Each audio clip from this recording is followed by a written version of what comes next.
So when we see patients, we give them the best evidence that we know of in terms of science for what we're talking about, whether it has to do with diet or medications or mostly lifestyle, like even HIT training. Now, evidence can get kind of boring. I understand that. Patients will say, well, wait a minute, what do you do? So guess what? This is what I do for HIT, high intensity interval training. And you can do that even if your most rigorous activities right now are walking in the mall. We go into some definitions as well. So just take a look.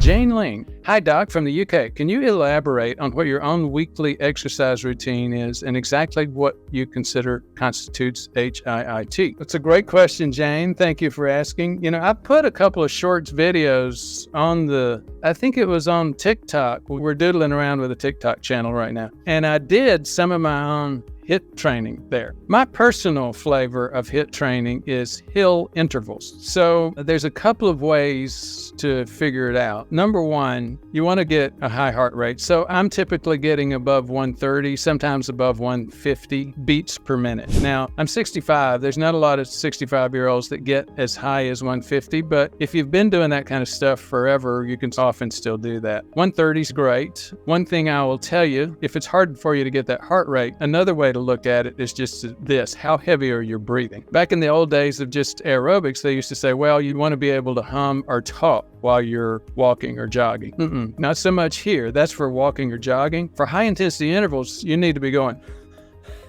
And you can't talk, you can't sing, you can't do any of that. Now, another question is the interval. And if you talk to marathoners, their intervals can go as long as 5 miles. That's not what we're looking for. That's not a high intensity interval. What we look for is a minute of high intensity. So 1 minute going.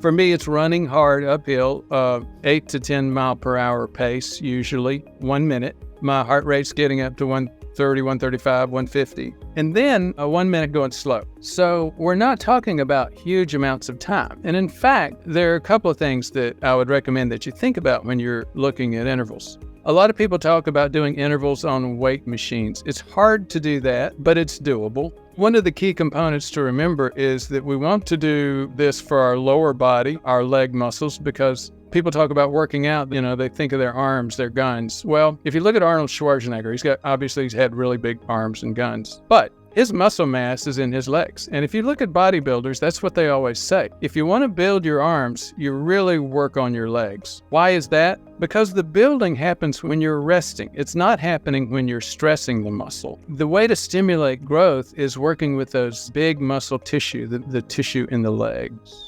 So as you see, that might have sounded like a really simple question, Jane, but there's a lot to it. A couple of things to think about in terms of intensity. Some people say, oh no, I do high intensity intervals every day. Well, if you do high intensity intervals every day, you're not doing enough intensity unless you're just exhausted, and you can't. It's sort of self-limiting. Stop at 3 or even 2 episodes per week. How many? Of the 1 minute intervals, I'd recommend to work up to 10. So 10 times 2 minutes, 1 minute of high intensity, 1 minute of the slow down resting phase. That's 2 minutes. 10 of those is going to be about 20 minutes. So 2 to 3 20-minute high-intensity interval sessions per week. And if you're saying, no, I can go 5 minutes at that high-intensity phase, I would say, nope, don't do that either. Go back to 1 minute, but work out harder. Thank you for that question, Jane.